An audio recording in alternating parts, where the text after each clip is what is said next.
Test one. Test one.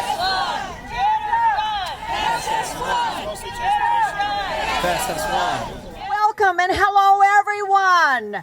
Yes. Thank you. The rain didn't scare you away. We so appreciate that. Thanks for being here. I'm Sherri Masson, and I'm from Indivisible, Huron Valley. Tonight's rally is brought to you by the Democracy Reform Working Group of statewide Indivisible, Michigan. So we all know why we're here. Our democracy is in trouble. Our voting rights are under attack. And when our voting rights are under attack, what do we do? Stand up, fight back! What do we do? Stand up, fight back! What do we do? Stand up, fight back! Thank you, Ferndale Police, for being here to keep us all safe, and Sergeant Danielson and Chief Emmy for being so great to work with and organizing this rally. Ferndale is an inclusive community, and I have the pleasure now to introduce Mayor of Ferndale, Melanie Piana. Good evening, everybody. Welcome to Ferndale. Thanks for being here. I have a saying, and I've been saying it for years, and it is local government is the front line of democracy. And do you know why? It's because this is where transparency happens at the ballot box. It's your local government that conducts your local elections to make sure the people that you want in office get elected, and that everybody is open, has a fair and open election. And the city of Ferndale values integrity and innovation. And we have done that with our elections in this past year at the local level. Integrity in making sure that we follow all the rules so that no fraud happens here. And we had a clean bill of our assessment of our election here, as did Michigan, everywhere. We are innovating with elections because we, as people, should make it easier for people to vote, not harder. Yes! And during the pandemic, our city clerk team innovated in that they allowed drive-through voting to make it easier and safer to vote. That's the innovation we're looking for when it comes to making voting easier and access easier. And that's what our state government should be doing and our federal government should be doing. And I know our state rep, Regina Weiss, our Senator Jeremy Moss, and our Congressman Gary Peters, and our Senator Gary Peters and Congressman Andy Levin, they are all working. We're all working together at every single level of government to make sure that your vote counts and your vote matters, and we're making it easier. And again, it starts here at the local level, where local government is the front line of democracy, and we're going to make sure that it continues going forward that way. But we need your help, and I am so glad you are out here sharing your voices and making sure that our future elections are fair, open, honest, easy, and accessible. So thank you for coming today. Thank you, Mayor. So we are here tonight because we care about the future of our country. Joining me tonight to co-MC is the future of our country, the future of activism, the future of our continuing struggle for social justice. She's a student at Rochester High School who organized an ERA march as the Michigan State Director of Generation Ratify. And most recently, the first ever Pride celebration in her community. Rahi, Shah, and her generation are inspiring us all to step up and do more. Please welcome Rahi Shah.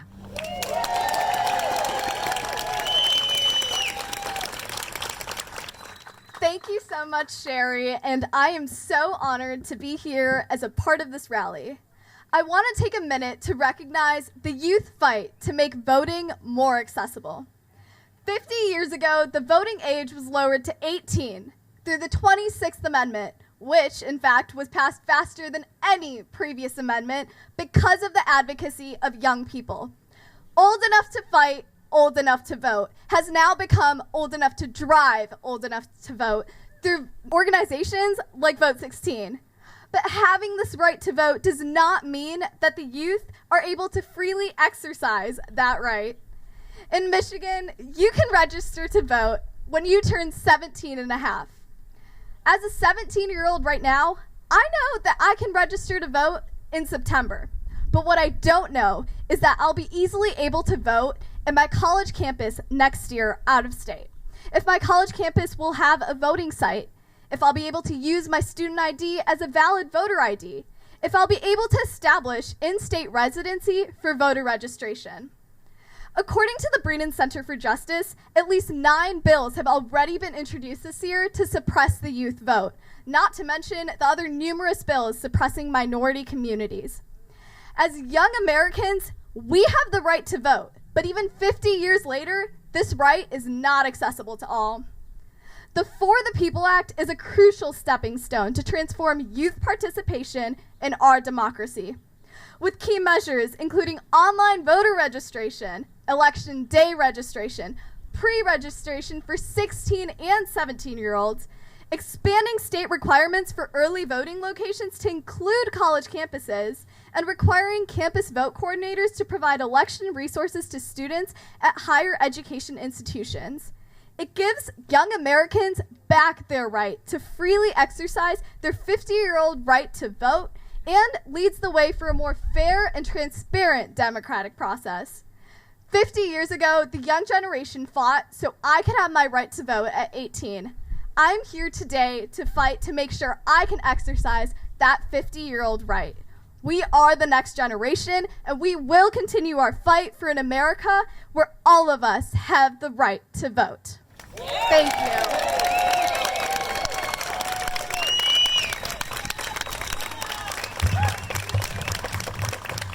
Hey, Sherri, I have a few questions.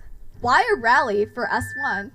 You know, that's a good question. Why are we here? Because S1, the For the People Act, is a federal bill, and it can put guardrails in place that'll stop this horrible voter suppression bills that are being introduced in Michigan and other states around the country. But why the urgency? Oh, yeah, that is another good question. It's because this bill will take time to implement by the 2022 elections. It must pass by August 1st, when the Senate takes their long recess. Now, I'm a retired teacher, and sometimes I had to take recess away from kids when they didn't get their work done. So I say, Senator Schumer, let's keep them in D.C. until they get this done for the people. So the Senate goes into session next week again, so we only have a very short time to let them know how we feel. That makes complete sense. But why should we in Michigan rally when our U.S. senators are co-sponsors of the bill? Another excellent question. Because we're not in this fight alone. Groups like ours around the whole country are making noise during this 4th of July recess. This is a national movement to make sure all 100 senators hear that the S1 For the People has bipartisan voter support.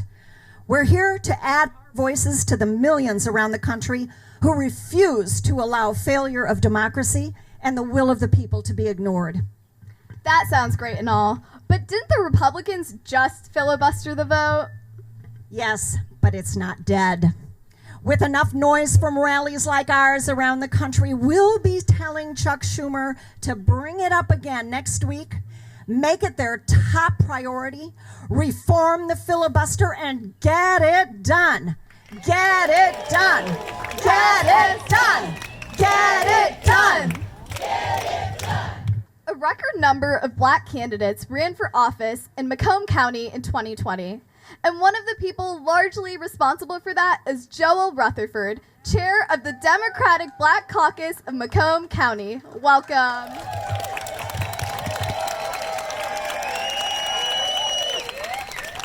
Thank you. I'm Joel Rutherford, chair of the official Democratic Black Caucus of Macomb County. I appreciate this opportunity to speak because the second biggest threat to our nation after COVID-19 is the attempt by those on the right to suppress our right to vote and the need for S1, the For the People Act, and S 4263, John Lewis Voting Rights Amendment Act, to be immediately passed by the Senate. This is no time for discussion or concerns of eliminating the filibuster, but to do whatever is necessary to pass these most important pieces of legislation. We in the official Democratic Black Caucus of Macomb County, along with many communities of color, know that those who want to suppress voting are targeting us and our communities. You must remember that will not only impact our communities, but everyone in our country. It's important to know that change is not something that those who have been in control since the founding of this nation want to see happen, or to share power with those of us that are different. Why do you think it took until August 18, 1920 for women to be able to vote? Or until 1965 so that black people could vote without being suppressed by state laws? We know that the Voting Rights Amendment has been truly weakened by Supreme Court rulings.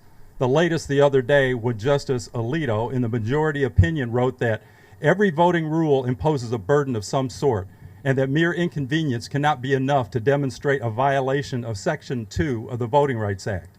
He also said that some disparity in how a law affects different racial communities does not necessarily mean that a system is not equally open or that it does not give everyone an equal opportunity to vote. He further goes back in time to making it clear to courts that they should pay attention to the strong state interests that make it less likely that restrictive policies violate the Voting Rights Amendment.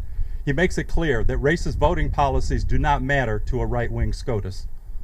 I must admit, when my father took me to march in support of the Voting Rights Act in 1965 in Ypsilanti, I never thought that I'd have to be back in 2021 still fighting and protesting to ensure the right to vote for everyone, no matter their color, zip code, or economic status. We're at a critical time in our country, and where we go from here will decide not just what happens to an old man like me, but for many generations to follow. We cannot allow those who wish to turn back the clock on voting rights to do so. We must tell all our elected officials that they must do what's right, not what seems politically convenient. Too often we have heard so-called compromise, and that compromise usually leads to communities of color losing ground, to not upset those who want peace at our expense. As Dr. Martin Luther King said, the ultimate measure of a person is not where they stand in moments of comfort and convenience, but where they stand at times of challenge and controversy. In 1961, James Baldwin, who I think is one of the country's greatest authors, said, "To be black in this country and to be relatively conscious is to be in a state of rage almost all of the time, and in one's work. And part of that rage is this: it's not only what's happening to you, but it's what's happening around you." I'm tired of feeling that rage, but I will not stop fighting for what is needed in this country to make it a place that everyone can really enjoy the 4th of July, because everyone feels then that they are truly a part of this nation. We are doing our part. Now it's time for the U.S. Senate, including Senators Stabenow and Peters, to do right for us and do whatever it takes to get the For the People Act and the John Lewis Voting Rights Amendment Act passed, including the elimination of the filibuster.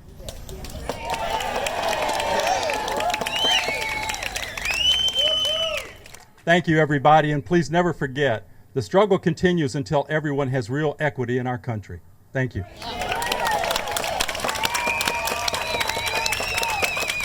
Thank you, Joel. Our next speaker is fighting for our freedom to vote in the Michigan State House. And in today's political climate, that is not an easy task.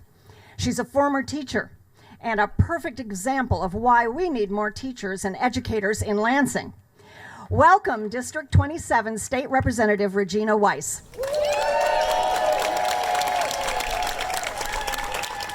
Thank you so much, Indivisible, and thank you to everybody who came out here tonight to rally in support of ensuring and in securing every American's fundamental freedom to vote. Thank you all so much for being here today.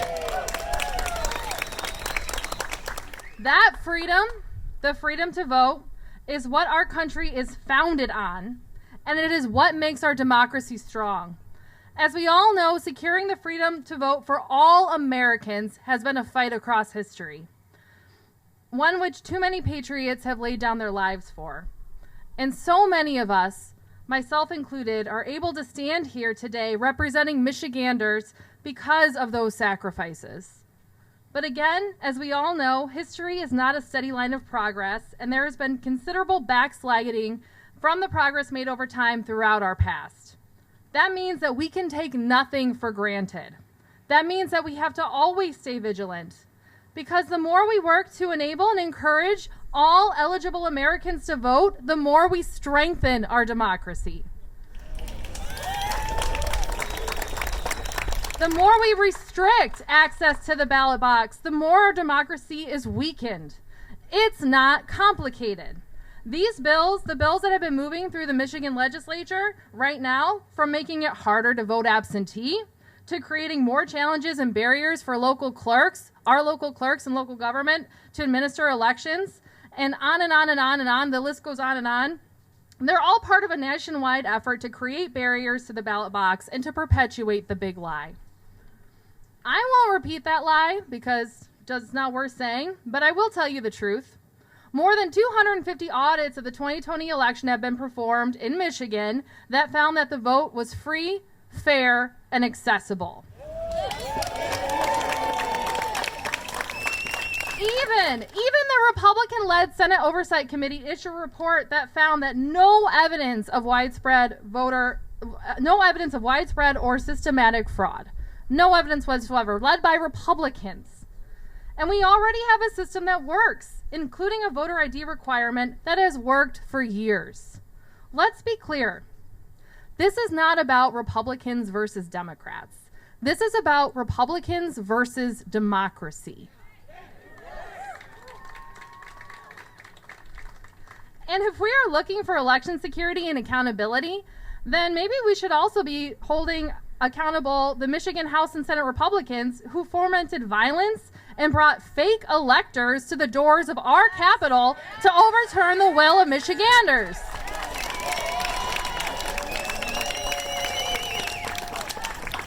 And if we want to protect the votes of millions of Michiganders, then we should honor and protect Proposal 3 of 2018 that so many of you fought for, which voters overwhelmingly approved, to expand access to voting. I want to thank our federal partners, including our Congressman Andy Levin, who will be here shortly, for all the work that they've done to pass the John Lewis Voting Rights Act to expand voting rights across our country. Oh, he's here. Never mind. He's already here. Thank you, Andy Levin. And most importantly, I want to again thank Indivisible, and I want to thank everyone who came out here tonight and who have come out again and again and again, who send postcards and letters, who make phone calls, who send text messages, who knock on their neighbors' doors, you do literally everything that you can think of in order to get the word out about this assault that's going on right now against our democracy. Thank you for all that you are doing to protect our most fundamental freedom. Thank you.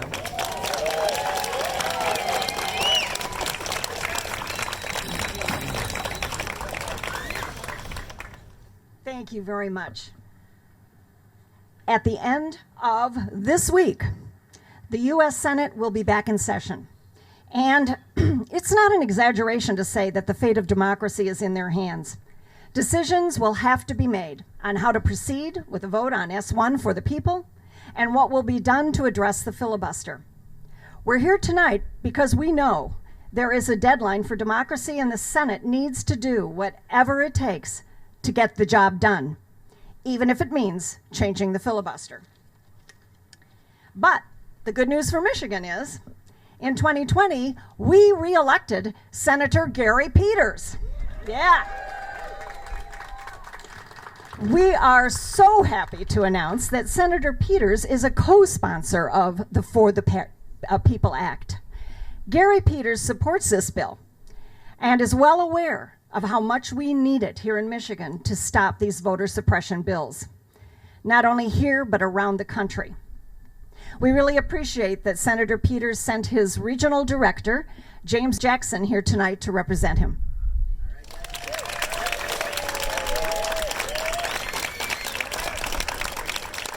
Good evening. You know, it's a shame that we have to be here for this, but I'm glad to see you all here for this. It is so important that your voices are heard, not just today, but as we go back into session and even beyond that. Everybody's voice matters. Everybody's vote matters. Yes. The crazy thing about this is the fact that this is why elections matter. And so we have to make sure that everybody's right to be heard in our elections is protected. That's why the senator is working extremely hard to make sure that the Senate does what we need it to do to protect everyone's rights. You know, I have a 23-year-old daughter who cast her very first vote for Hillary Clinton. I have a 19-year-old daughter who just cast her first vote for Joe Biden. My kids' voices get to be heard, and I want to make sure they continue to be heard. The senator wants to make sure they continue to be heard. All of our voices have to be heard. We have to protect our democracy, and the senator is fully committed, and thanks, Joel, for putting the pressure on us, and we appreciate it, and we welcome that, because the senator is absolutely fighting for all of our rights, protecting all of our rights to vote and be heard in these elections. He's happy to be partnered with an awesome senior senator who is right there in the fight with him and working along with our friends in the House, like our awesome, very awesome Congressman Andy Levin, who I absolutely love. And this isn't just happening at the federal level. I mean, this is happening at the state level. And we are fortunate to have great representation at the state level also. I mean, we just heard from an awesome state rep. We're going to hear from an awesome state senator who happens to be my state senator as well. And this is why we have to make sure that we continue the fight, continue to push so that all of our rights are continue to be protected and we are able to be heard, not just because of my 19-year-old daughter, but because of all of us standing out here today. I appreciate you being out there. I appreciate you being out here today, and just know that the senator hears you loud and clear. Thank you all so much.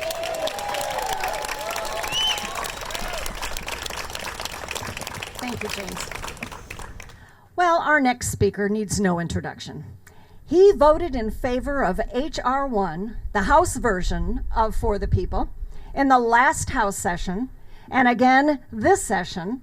He has been a champion for working families since the 80s and a human rights activist fighting for an equitable and inclusive future for all people. Let's give a warm welcome to the Congressman from the 9th District, Congressional District, Andy Levin.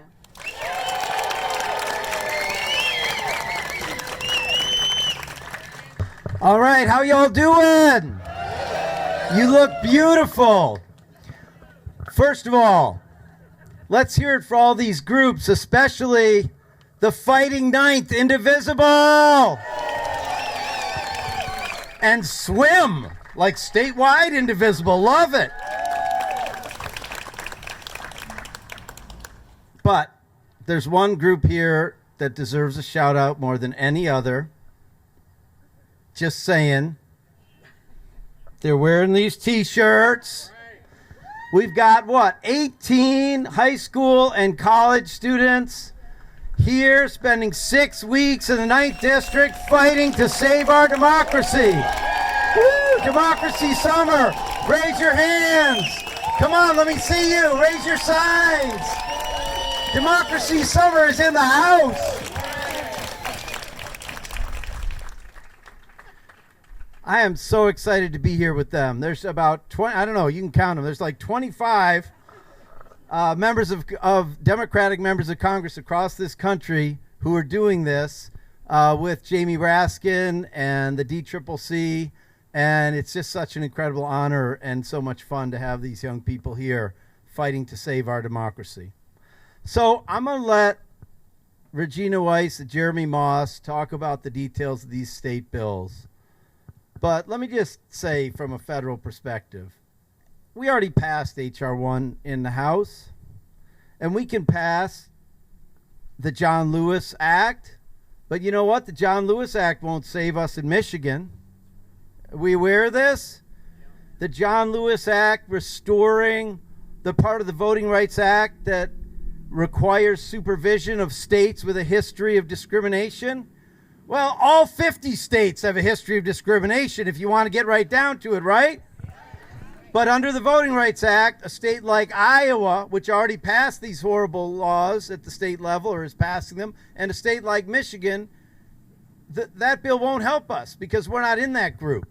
We have no choice if we want to save our democracy but to pass the For the People Act, H.R. 1, S1. That's right. Right?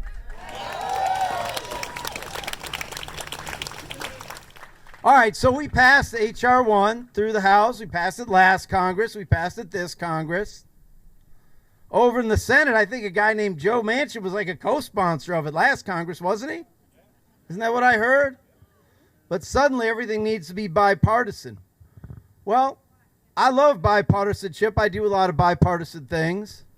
But I have a little problem. Like over in my side of the Capitol, I have 147, I think, colleagues who walk back into our sacred chamber, crunching on broken glass, walking by freshly swabbed up blood at the last second on the night of January 6th, after a violent mob overran our Capitol and tried to end our 230-some-year experiment with self-government we have going here in America. And they sat down and they voted to nullify the votes of millions of their fellow Americans. They voted to nullify the votes of Arizonans. Were you watching? What time was this? They voted to nullify the votes of Pennsylvanians. And actually, if you were actually watching what was going on in the House chamber, my House colleagues tried to nullify what? Georgia, Michigan, Nevada. They just couldn't get even one senator to go along with that.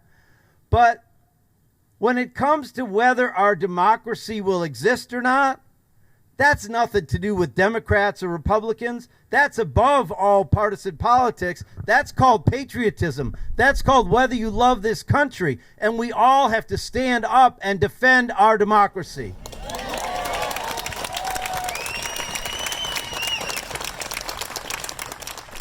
So look, y'all, I can't predict how this is going to play out. I'm for repealing the filibuster altogether. I'm just for getting rid of it. And don't let my beloved Uncle Carl hear that. But that's okay, because we have a lot of great discussions about it. Let me say to Chuck Schumer, at least start with what Uncle Carl wants and get going with the talking filibuster, right? Like right now, like last month. Because democracy is a constant process of us educating ourselves, right? And I'm pretty sure if they started using the talking filibuster for everything the Republicans wanted to stop, the American people would get pretty fed up with this supposed bastion of, what do they call the Senate? The great deliberative body? Come on. For almost its whole history, the Senate debated and passed everything by majority vote. The filibuster wasn't involved in Social Security, in Medicare, in Medicaid, in the National Labor Relations Act, in all the great laws we passed. They did it all by majority vote. They have to have a filibuster to have deliberation. It's a bunch of nonsense. The filibuster was mostly used throughout its history for one thing: to keep black people from being full, equal participants in this democracy. And now, in the last 10, 15 years, it's been used to stop all progress for the people of this country. I am sick of it. Its time has passed. Let's move on, and the Senate needs to do the people's business.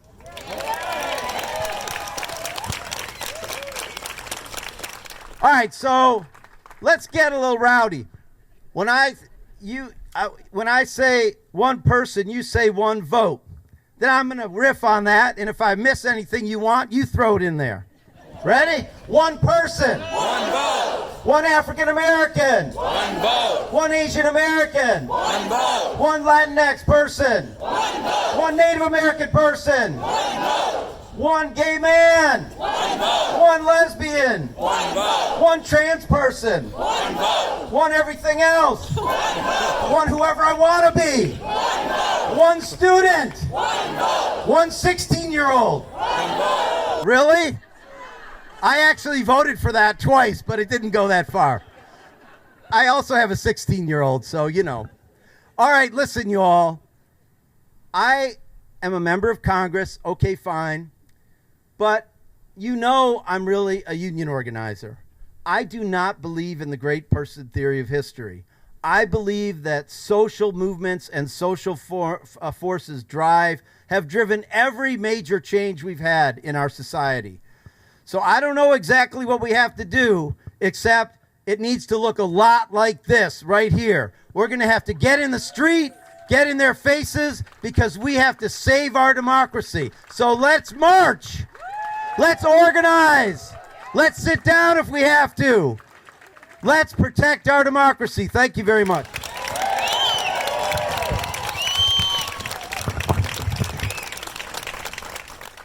How about some fun facts now about S1 for the people? Good idea, right? The great things we now have in Michigan because of Proposal 3, same-day voter registration, early voting, automatic voter registration, would now be available to the rest of the country. And Election Day would be a national holiday, so people wouldn't have to take work off to exercise their right to vote. I'd like to now introduce you all to Lonnie Scott, the Executive Director of Progress Michigan. Welcome, Lonnie. All right, thank you so much. That's a little low for me. I'll just hold it here. How about that? I'm not quite sure how I drew the short straw to go after Congressman Levin, but here we are. We're going to do our best. So thank you all so much for being here. As I said, my name is Lonnie Scott. I'm the Executive Director of Progress Michigan. And I know I probably don't need to remind you, but we were barely done celebrating a successful, secure, and accurate election where more voters turned out than ever before. And then Michigan Senate Republicans started attacking our voting rights. Unfortunately for them, Progress Michigan is working with partners, just like Indivisibles, all across the state to oppose these bad bills. And I know that I don't have to tell you this, but Michigan is one of the states where many battlegrounds of right-wing extremism, this is a nationally coordinated attack on our voting rights. We've been working with partners to coordinate messaging and push back against these bad bills in the legislature since the bills were introduced in March. We're on the front lines of preparing for the potential Republican ballot initiative that is trying to push these anti-voter policies in Michigan. But that's not enough. We can't just hold the elected officials accountable. We must also hold corporations accountable.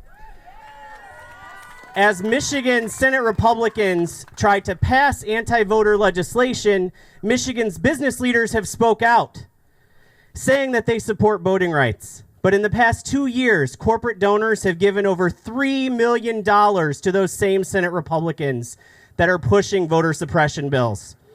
That's right. As a part of our accountability efforts, we're trying to hold those corporations accountable as well. So we rounded up the top 30 corporate donors to Senate Republicans on our website, www.progressmichigan.org.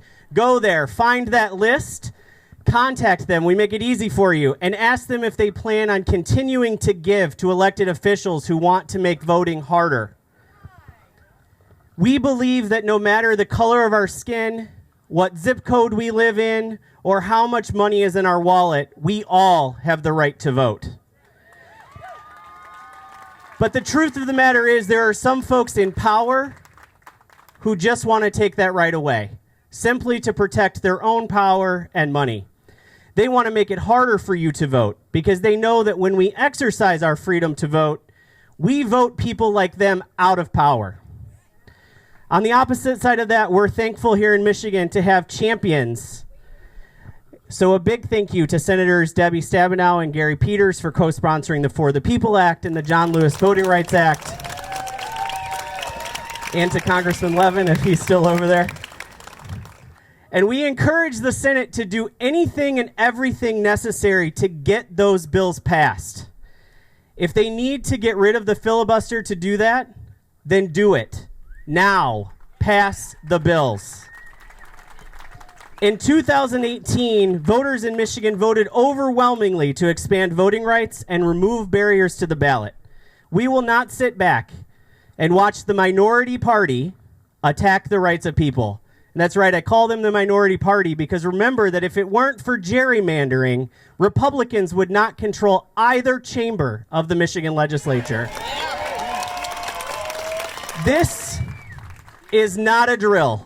We must stand up for democracy, stand up for each other, and stand up for America, for the people. Not later, not tomorrow, not just in the next election. We need to stand up right now. This is the deadline for democracy. So we're going to stand up right now, and then we're also going to stand up at the next election and vote all these clowns out. Thank you.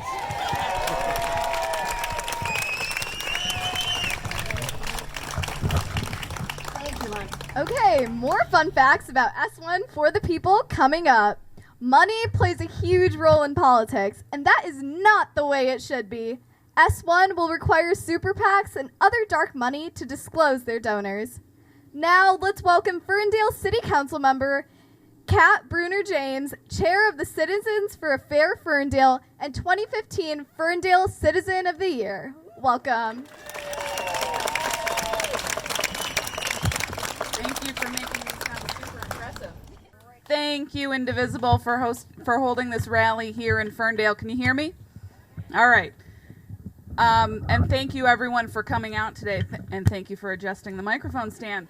I'm proud to live and hold office in the city of Ferndale, where our city clerk and other officials have made it a priority to make voting easy, efficient, and secure.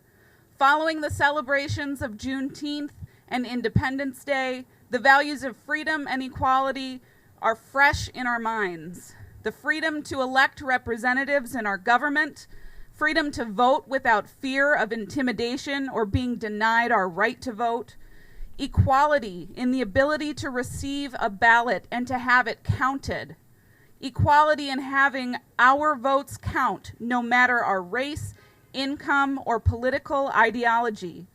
Voter suppression is happening right now.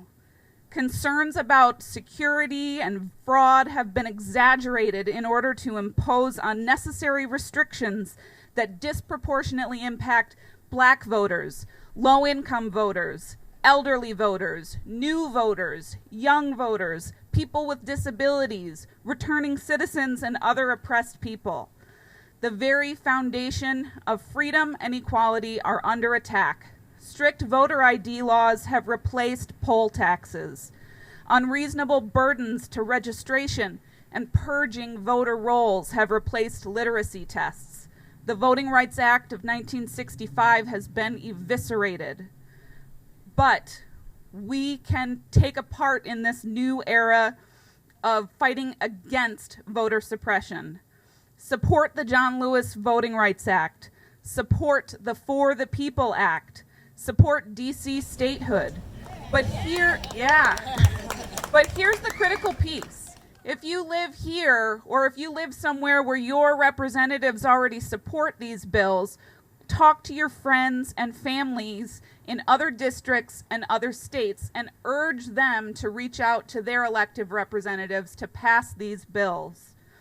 I'd also like to take a quick opportunity to talk a little bit about ranked choice voting, because here in the city of Ferndale, we voted in 2004 with nearly 70% support to amend our city charter to allow for ranked choice voting, but we haven't been able to implement it yet. We've faced numerous roadblocks. In order to implement ranked choice voting, I urge you to find the group Rank My Vote, that's MI as in Michigan, rankmyvote.org. Go to their website, sign up for their newsletter, and follow them on social media. And Representative Levin, the next time you're talking to Jamie Raskin, be sure to talk about ranked choice voting. He's been a huge leader for RCV since long before he ran for Congress. For the rest of us here, encourage the Bureau of Elections to make ranked choice voting a priority. Now let's bring it back to the fundamentals of receiving your ballot and making your vote count. I'll remind us that when people vote, democracy wins. Let us all work together to make sure that everyone has the ability and the opportunity to vote. Thank you.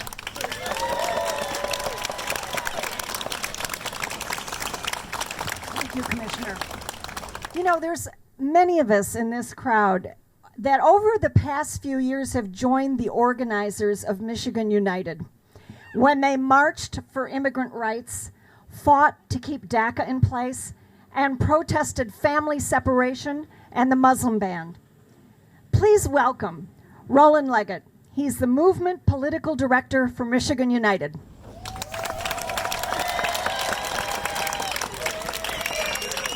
Hey everybody, I'm not even going to try and do the whole like hunch down microphone thing.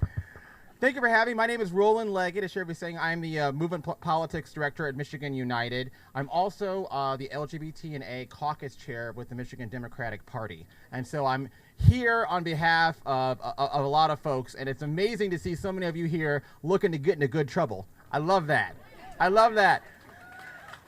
I just started my role at Michigan United. I've been joking with folks that my career has been based on getting into good trouble, so we'll talk about that later. But we're here today to talk about a number of things. Obviously, the For the People Act is before Congress right now, and I don't have to remind anyone here about how important voting is and how important our access to voting is. And I always try to remind folks whenever I'm before a group of people to think about the people who don't have access to this space, to think about the people that don't have transportation here, don't have child care here. They have barriers to being here, let alone to voting, and they're relying on all of us, all of you, yes, to make the signs, yes, to cheer, yes, to vote, but even more importantly, they're relying on all of us to get to work. Michigan United, as Sherri was saying, for years now, but in particular in the last several months, has been really focused on doing everything we can to connecting what's happening at the federal level with the For the People Act with this blatant attack on voter suppression that's happening here in Michigan. There is a straight line, and there are people that are relying on us all over this state. Not just to do the right thing, not just to come to the rally, but to be persistent, to be unwavering in our commitment to ensure that our access to vote will not be challenged and that our voices will be heard.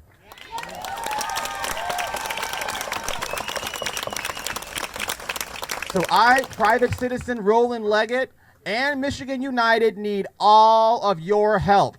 We need all your help. We're phone banking, we're door knocking, we're talking to voters, and we're talking to residents all over this state. And with the help of some really dynamic national partners, we've been connecting what's happening all over the country related to voting, access to voting, to what's happening here on the ground here in Michigan. So I really need all of you. I have good memory, so I'll remember all of your faces. I need you to go to michiganunited.org to connect to the work that we're doing. We have phone bank shifts that are open. We have people waiting to hear from you. And we have millions of voters relying on all of you, to show up for them, So will you join me? Yes. Are we going to do this? Yes. Whose vote is it? That's all I got to say. I'm so happy to meet him. I've just been with him on Zoom. And it's usually when he's driving his car and his little girl is in the back. So I'm so glad he's here tonight. Oh, no. Good. Oh, good. As Rahi said early, we worked hard in 2018 to pass the Proposal 3. As a result, in 2020, we had the largest voter turnout in the history of Michigan in a pandemic. And guess what, friends? There was no fraud. Biden won. No fraud. Biden won. No fraud. Biden won. No fraud. Biden won. So we should be celebrating the fact, because democracy works when people vote in great numbers. After 250 of the most comprehensive post-election audits in Michigan history, we know one thing for sure: our elections were free of fraud, and our clerks did a great job. Please Please welcome one of those public servants who is on the front line of election 2020, Michael Siegrist, Canton Township Clerk.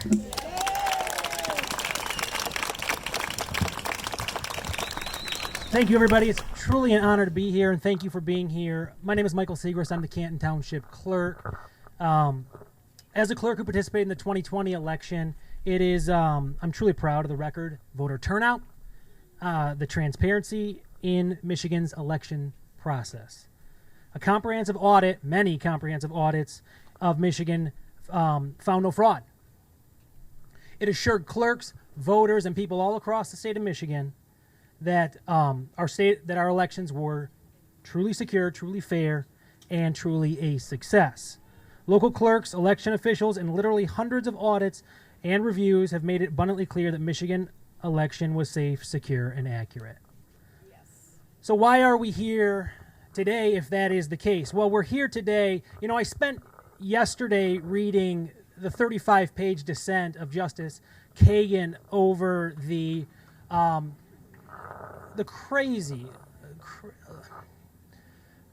litigation last week where, America, I would argue, didn't truly become a democracy until the Voting Rights Act was passed. We did not have full access. You could argue we currently don't have access to full franchise, and there are people out there that are trying to limit the access to the full franchise. But the Voting Rights Act was the single most significant piece of legislation in the last 60 years. It was damaged severely in Shelby v. Holder. And the day that opinion was announced, when we no longer had an administrative remedy to suppressive voter bills in these counties, that day, state legislatures began passing legislation that made it more difficult to vote, that instituted barriers to the ballot box. And every day since then, we have seen that happen. We just saw, so Section 5 of the Voting Rights Act went down a few years ago, and then the scope of Section 2 was greatly reduced last week.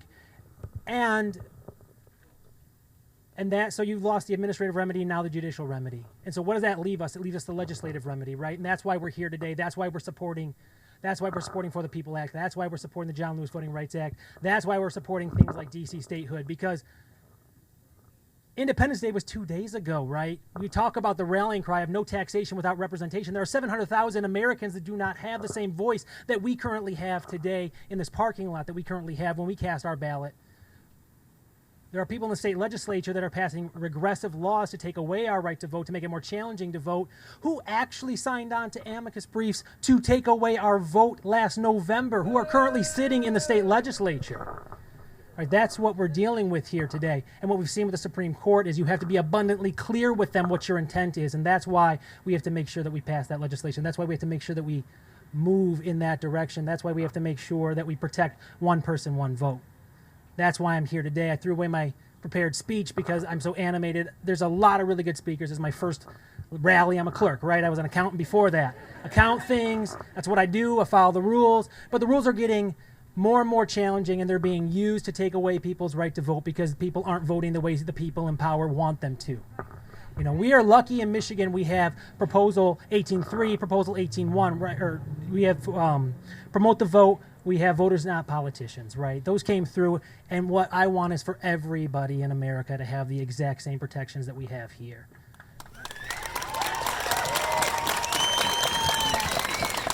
Right. The reading of the Declaration of Independence, right?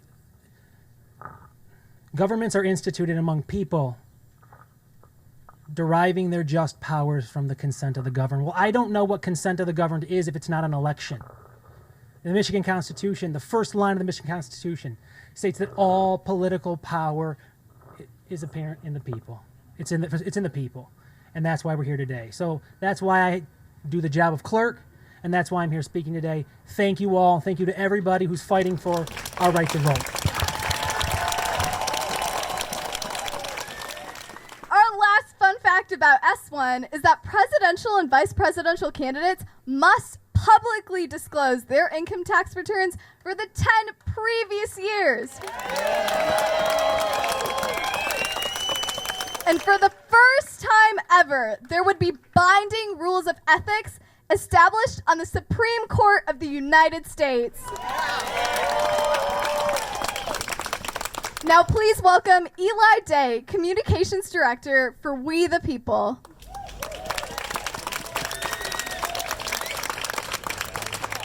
What up, though? What up, though? Can y'all hear me okay? Okay, we rocking. What's good, everybody? My name's Eli Day. I'm a Detroiter and the Communications Director with We the People Michigan, an organization building statewide, multiracial, working class power. It really is a joy to be here with y'all today and with countless others gathered across the country to send a really simple message. We believe everyone should be able to participate in our democracy and have the freedom to shape their own lives. And in order to do that, I would argue, live with their share of this country's extraordinary, fabulous, over-the-top, never-before-seen in human history abundance. And we also believe that in order for our democracy to work for all of us, it must include all of us. But a powerful few continue to pass laws giving themselves the power to handpick which voters to hear and which to silence based on what we look like or where we live, so that they can continue to govern for the wealthiest few at the heights of corporate power.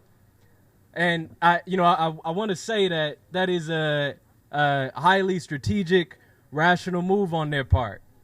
They know that their political survival depends on weakening democracy, on grinding it to dust wherever it's inconvenient, and banishing people they don't like from politics. The reason for that is even more straightforward. They know that no one likes their ideas. They know that if everyday people were able to shape decision-making in this country, it would be a much more fair and progressive place where everyone's basic needs are met, and a small tyranny of elites would no longer be able to decide the fate of everyone else. So their last resort is to make sure that the majority who oppose them cannot govern. And they are using every anti-democratic weapon in the arsenal: the Electoral College, the Supreme Court, the United States Senate, and yes, the filibuster, which by now many of us know was first wielded by the defenders and champions of slavery and segregation, and is being picked up again today by the guardians of the status quo in order to oppose progressive change, including voting rights, pulling right from the filibuster's heritage. Now, whether such a barbaric tool should even exist, I think, and I hope answers itself. It is worth remembering, though, as others have pointed out, that every significant step this country has taken towards justice, every time it's improved itself, has started not with powerful people signing documents, but with ordinary people organizing themselves and gathering and demanding a better world. And a small, desperate elite has opposed vociferously each and every one of those movements. And so now, as the planet boils and as the fate of billions hangs in the balance, we need to start making some powerful people tremble again. The first stop, our leaders got to use their majority to pass the For the People Act and the John Lewis Voting Rights Act to ensure that we can safely and freely cast our ballots and have our voices heard. And that's the absolute bare minimum. And then it's on us to continue to push them, to make them lose sleep, so that they will pass and enact the kind of progressive change that voters widely say that they want. The type of policies that will ensure each and every one of us is able to not only live with basic dignity, but live full and satisfying lives on our own terms. And we can do that, y'all. We can do that by coming together and having each other's backs, just like everyday and largely unrecognized heroes have in the past. Thank y'all. This was an honor. Much love.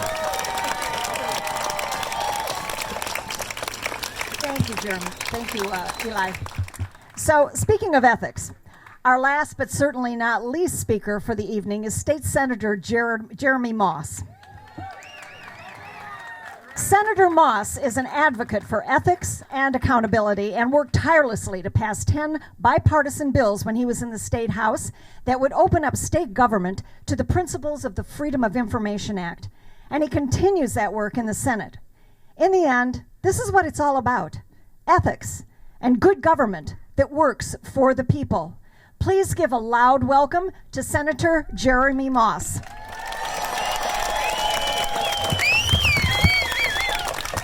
So I guess I'm the closer, so we're going to have some fun with this. But first of all, thank you.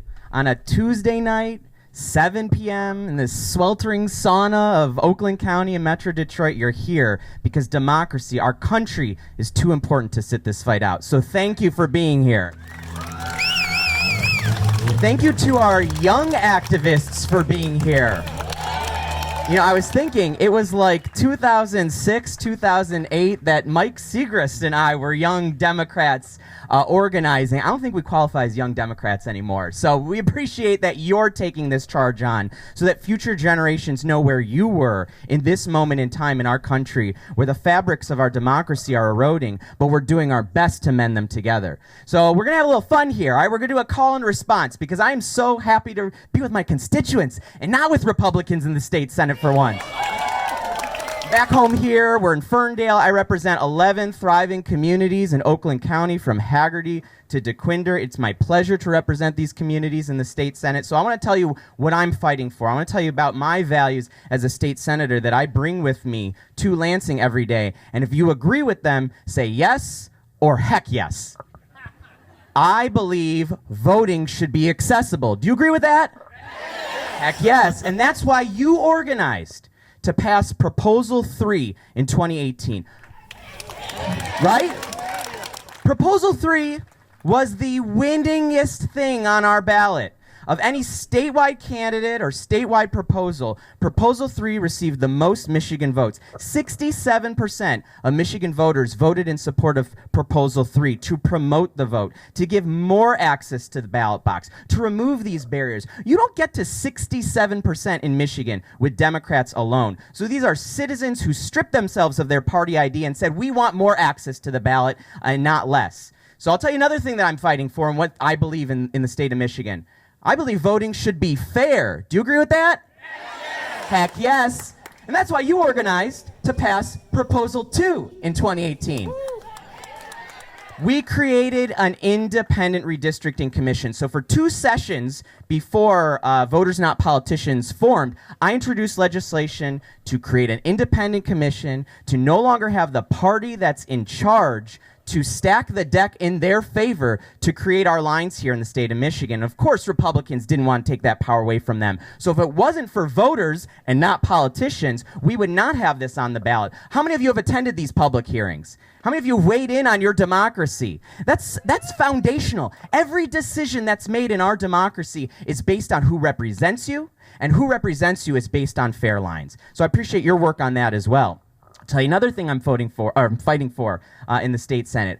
I believe voting should be efficient and accurate. Do you agree? Yes. Heck yes. And so we should be taking the lead of our county clerks, of our municipal clerks, giving them what they need to continue to conduct fair elections. We as Democrats, we wanted the early counting, the early pre-processing of those absentee ballots to start 2 weeks before Election Day, like other states, like other red states, like Florida, give their clerks more flexibility to pre-process those ballots. But it was Michigan Republicans who wouldn't let that happen. It was Michigan Republicans who created the chaos on election night. And now they're pointing to that chaos that they set the conditions to create as a reason to push forward their voter suppression bills. So right now, in the state Senate, we have a package of dozens and dozens of bills that are moving to suppress the vote. Some of them are the most restrictive ID laws in the country. So you've seen what's going on around the country, especially what's happening in Georgia. It's the same messaging, because it's the same national effort that they're trying to bring here to Michigan. Not to solve any sort of Michigan problem, but continue to suppress communities and the way that they vote and the vote results that they don't like. So I've been asking this entire time as we've been debating this package, who asked for this? Nobody. I can tell you who did not ask for this. Secretary of State didn't ask for this. Michigan municipal clerks like Mike did not ask for this. Michigan county clerks did not ask for this. Those are the very people that are on the front lines defending our democracy and protecting your right to vote. These are nonpartisan organizations, the Michigan Municipal Clerks Association, the Michigan County Clerks Association. In fact, there are more Republican clerks in the state of Michigan than there are Democratic clerks. And they said that we fully reject these endeavors. So who did ask for this? You got it. People who deceive and people who were deceived. Starting from the former president of the United States, who continues to push this big lie that somehow there was no integrity in Michigan elections, and so he's whipped everybody up. And so I serve with Senate Republicans, kind of acting cluelessly, saying, well, our constituents are asking for this. They're asking for this because you're setting the lie forward that continues to beg them to ask for this. Leaders lead. Leaders don't feed into the lies. Leaders tell the truth. Here's the truth. Our 2020 election here in the state of Michigan was accurate, was accessible, was secure, and was fair. All 83 county boards of canvassers met after the election to deal with any issues, and they submitted their reports from their counties, unblemished, up to the State Board of Canvassers. The State Board of Canvassers met and got all those reports, took public hearing, an unprecedented viewership. Have any of you watched the State Board of Canvassers meeting before? No. How many watched it last year? All of us. And took all these public testimonies of these conspiracies, these unfounded claims with no evidence, and threw them out where they belonged and affirmed the integrity of our election and the accuracy of our election results. Then in comes the Texas Attorney General, who wants to go to the Supreme Court and throw out the votes here in Michigan. And that was rejected by the Supreme Court with Trump appointees themselves. So what more could we want from our election? We have checks and balances, and we have a process for a free and fair election here in the state of Michigan. None of this turned up widespread fraud. And that's not just my analysis. That's the analysis from Michigan Senate Republicans that I serve with, who spent months investigating these claims and came out with a report last week to say that no, there's no widespread systemic fraud here in the state of Michigan. That's where this story should end. We need to move on. We need to do more things that you're asking of me. We need to pass a budget to continue to fund our schools and push forward these COVID dollars so that they can go to vulnerable communities. We need to tackle infrastructure as we continue to defend against these climate change events here in the state of Michigan. But we need to fix the damn roads. But instead, Republicans are continuing to get Michigan caught up in feeding this lie. And that's where you come in. I have the same feeds on my social media that you have. I have the same high school, college friends. I have the same crazy family members who are promoting these lies, these conspiracies, these unfounded claims of problems here in the state of Michigan. And we need to combat that with posts of the truth. So you're all here right now. How many of you took pictures? How many of you checked in here on social media? How many of you took video? You have to share it. We have to continue to combat these efforts, because while these bills that they're pushing in the Michigan Senate will not get signed into law, Gretchen Whitmer is not signing voter suppression bills into law. They're going to try and do an end run. They're going to try and go around the governor's veto. They're going to try and gather petition signatures. And another initiative that I've been fighting for during my entire time in the legislature is to restore truth in petitioning, because they will lie to you. People who can petition here in the state of Michigan can lie to you, and you need to read every word of what you're signing, because when they come out and want to go around the governor's veto and put these measures in on a ballot proposal and just adopt it right away in the state legislature, you need to know what you're signing. We are going to mount a decline to sign effort to make sure that everybody in the state of Michigan knows about the accuracy of our elections. So I said it on the Senate floor. I'm not afraid to call them out. I'm not afraid to call them out on what their intent is. Their intent is to suppress black and brown communities and other vulnerable communities here in the state of Michigan from their citizenship. It's more than just voting. Voting is a fundamental right of citizenship. And one of the most enduring histories of this country are black and brown people fighting for full citizenship. This takes those communities backward, and we need to call it out for what it is. And I told my Senate colleagues, as you claim that you are fighting to promote democracy, to promote integrity, to restore our democracy, you're pushing forward the same measures that are eroding it. And we need to call them out, and we need to organize, and we need to be active and we need to be engaged, because we cannot just rely on making signs alone, although I like the signs that I see here today. We got to take it to the streets, talk to our friends, talk to our neighbors, and talk to our community members outside of maybe our comfortable Democratic communities to let them know what's at stake, because they can come for anyone's voting right after this. And so that's why we're here, and that's why I'm so impressed by this energized crowd. You're giving me energy, and I'm going to take that fight right back to the state capitol. Thanks so much. Thank you, Senator. So, here's your homework. Send an email tomorrow. Make a call and leave a message on the message machine, because they're on recess now, so, that's probably what you'll get. But do make that call. Our senators want us to call. Believe me, the opposition is calling in huge numbers. Tell our senators, thank you for supporting S1. But time is running out, and we need to get it done for the people. For the people. For the people. For the people. Thank you to all of our speakers tonight, and thank you to the members of the Democracy Reform Work Groups in statewide Indivisible, Michigan. Thank you, Jonathan Nedry, for our sound, and Scott Masson for the videography, and special thank you to Rahi Shah. You make us so hopeful about the future of our country.